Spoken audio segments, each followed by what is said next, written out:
सच्चाई में अगर बगावत है तो समझो हम भी बागी हैं। एंकर प्रेम कुमार के साथ देखिए DS दादा हजूर न्यूज। हम दिखाते हैं अपने रिपोर्टर की ये खास रिपोर्ट। कृपया आप सब्सक्राइब करें, बेल आइकन अवश्य दबाएं। धन्यवाद।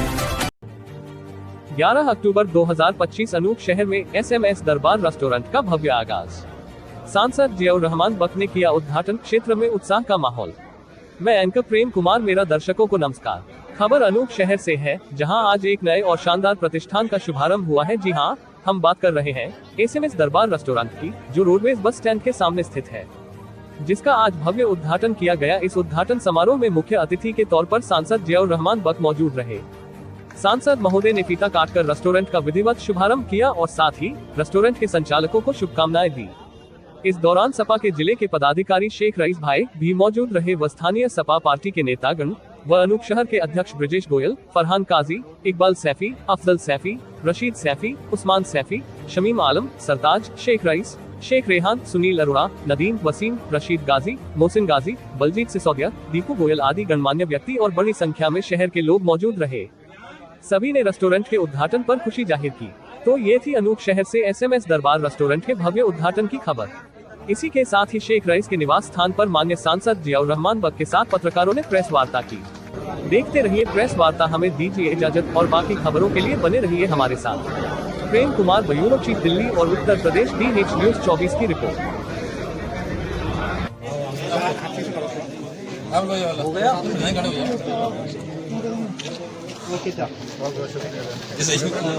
कार्य किया गया है और आरोप लगाने से साबित नहीं होता। जब चुनाव आएगा तो मैं समझता हूँ जो जनता की जो भावना है, समाजवादी पार्टी के साथ जो सहयोग लगातार बढ़ रहा है, जन समूह एक आ रहा है, तो उससे सारा का सारा क्लियर हो जाएगा जब समाजवादी पार्टी की सरकार इस 2027 के चुनाव के अंदर बनेगी। नहीं सर, जब अखिलेश जी सत्ता में आए थे तो काशीगंज का नाम बदला गया और उसकी जो काशीगंज राम की जो योजना थी वो खत्म कर दी गई। इस पर क्या कहना चाह रहे हैं? नाम से सम्मान जो होता है वो दिल से होता है। और देखिए, नाम बदलने से या फिर लोगों के जो जनहित के कार्य हैं उन चीज़ का अगर आप कंपेयर करेंगे तो यकीनन आपको ये नज़र आएगा कि समाजवादी की सरकार के अंदर खासतौर से जो माननीय काशीराम जी का जो समाज के लोग हैं उनके हित को कभी नजरअंदाज किया नहीं गया, जो कि आज BJP की सरकार में हो रहा है।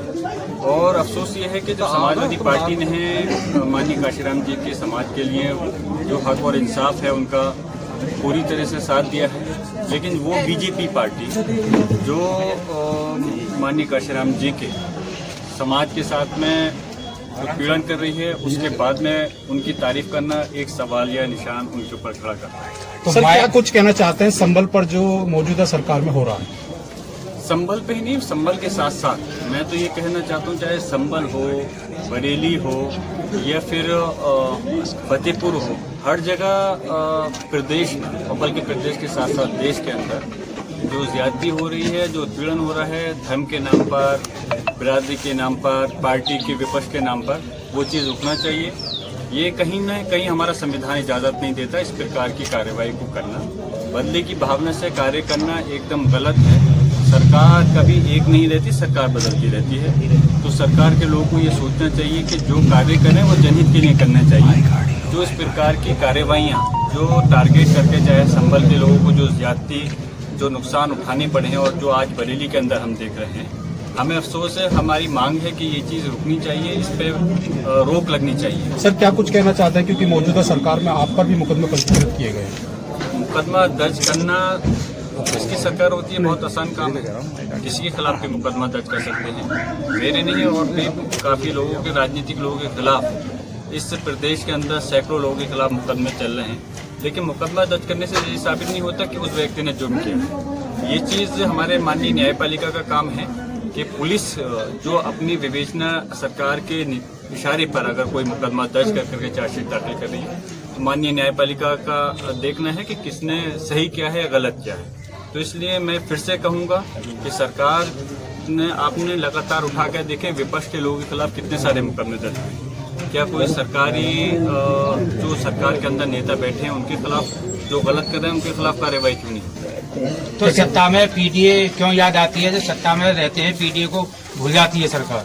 ऐसा नहीं है। PDA की जो शुरुआत की है माननीय अखिलेश यादव जी ने, उसको ध्यान में रखते हुए चुनाव में जो टिकट का वितरण है हमारे नेता माननीय अखिलेश जी उस चीज़ का भी ध्यान रखेंगे और बाकी जब सरकार बनेगी उसमें भी पूरा भागीदारी पूरी तरह से उनके सुनिश्चित हो उस चीज़ का भी ख्याल रखा जाएगा। और ये चीज़ सिर्फ चुनाव के मद्देनज़र नहीं है, ये चीज़ दिल से है और ये चीज़ इस चीज़ को सुनिश्चित जो हमारी पार्टी खासतौर से समाजवादी पार्टी माननीय अखिलेश जी इसको ध्यान में रखते हुए सभी वर्गों का जो ध्यान रखते हैं, ये चीज़ आरोप लगाना कि सिर्फ चुनाव के समय उनकी याद आ रही है, ये गलतफहमी है।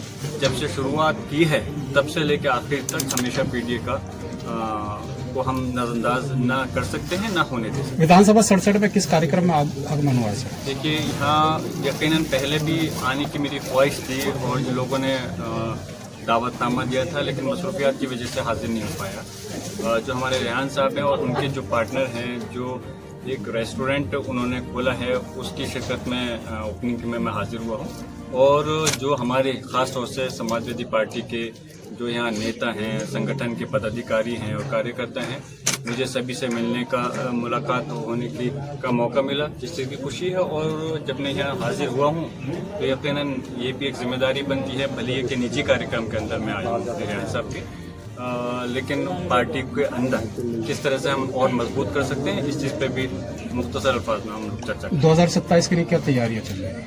तैयारी तो बड़ी लेवल पर है, अब सब चीज़ आपके सामने मैं उजागर तो नहीं कर सकता, लेकिन इंशाल्लाह जो तैयारियां हैं जल्दी आपके सामने नजर आएंगी कि किस तरह से समाजवादी पार्टी इस बार चुनाव के अंदर पूरी मजबूती के साथ मैदान में। इस 9 तारीख की महारैली से कुछ फर्क पड़ेगा क्या पार्टी के ऊपर, समाजवादी पार्टी के ऊपर, जो बहन जी की जो रैली हुई है? बसपा की जो महारैली उससे क्या प्रभाव पड़ेगा? महारैली देखिए, चुनाव जो होना है समाजवादी पार्टी का बीजेपी से होना है। तीसरी अभी कोई चुनाव मैदान में किसी पार्टी का भी कोई रोल ऐसा नहीं होता होना।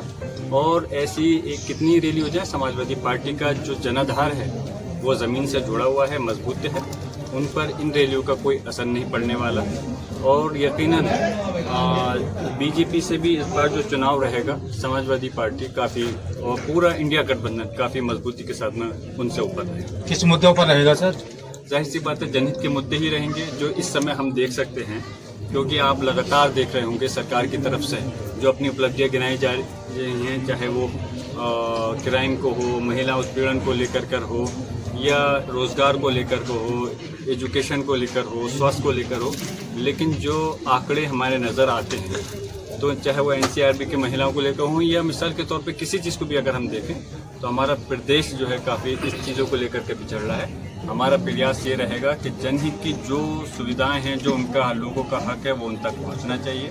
और जब हम सरकार बनाएं तो ये सुनिश्चित करें कि वर्ग के आखिरी व्यक्ति तक सरकार की जो उपलब्धियां हैं वो उन तक पहुँच सकें। अच्छा सर, बरेली में आई लव अल्लाह के पोस्टर पर पुलिस ने लाठीचार्ज किया है, उस पर आप क्या प्रतिक्रिया करते हैं? कि आई लव अल्लाह नहीं, पहले वो पोस्टर आई लव मोहम्मद का था। और आई लव मोहम्मद मैं तो ये कहता हूँ कि हम जहाँ राजनीतिक हैं, एक किसी पार्टी से ताल्लुक समाजवादी पार्टी से रखते हैं, इस प्रदेश और देश में जो लोग चाहे पार्टी से जुड़े हों, और हर व्यक्ति, हर इंसान ऐसा है जो अपने अपने धर्म मजहब को मानता है, उसकी अपनी आस्था है। तो जैसे हम अपने मज़हब के अंदर अल्लाह से या हमारे नबी करीम सल्लल्लाहु अलैहि वसल्लम से या कुरान शरीफ से हम मोहब्बत करते हैं, तो मुझे आज तक मैंने तो कभी नहीं सुना कि किसी से मोहब्बत करने पे कौन सी कोई धारा लग सकती है। और आप लोग भी अच्छी तरह से वाकिफ़ होंगे, और हमारे मुसलमान नहीं, हिंदू समाज के लोग हैं तो वो भी अपने जो धर्म के महापुरुष हैं वो भी उनसे मोहब्बत करते हैं। तो उसमें एक दूसरे अपने अपने मज़हब को उनसे मोहब्बत करना कोई गलत नहीं है, लेकिन इस चीज़ को जो कानपुर से शुरुआत हुई है, इसको भड़काने के लिए, मुद्दों से भटकाने के लिए बीजेपी की एक सोची समझी साजिश है। और वहाँ के लोगों ने, बरेली के लोगों ने, क्योंकि हम वहाँ की घटना की पूरी जानकारी लेने जाना चाहते थे, पीड़ित परिवारों से मिलना चाहता था हमारे जो पार्टी का डेलीगेशन था, लेकिन वहाँ जाने नहीं दिया गया। जब ये ख़त्म होगी, 163 हटेगी वहाँ से, तो हम लोग जाएंगे और वहाँ परिवार से मिलकर के जो सच्ची रिपोर्ट होगी हम उस पर हम प्रयास करेंगे कि अपने नेता माननीय अखिलेश यादव जी की तरफ से उन लोगों को हक और इंसाफ की तो जंग को आगे बढ़ा सकें। सर, योगी सरकार की कानून व्यवस्था के लिए क्या कहना चाह रहे हैं? पीठ खुद थपथपा रही है, खाली उस चीज़ से काम नहीं चलता। जो ज़मीनी स्तर पर क्या है हमें ये देखना पड़ेगा।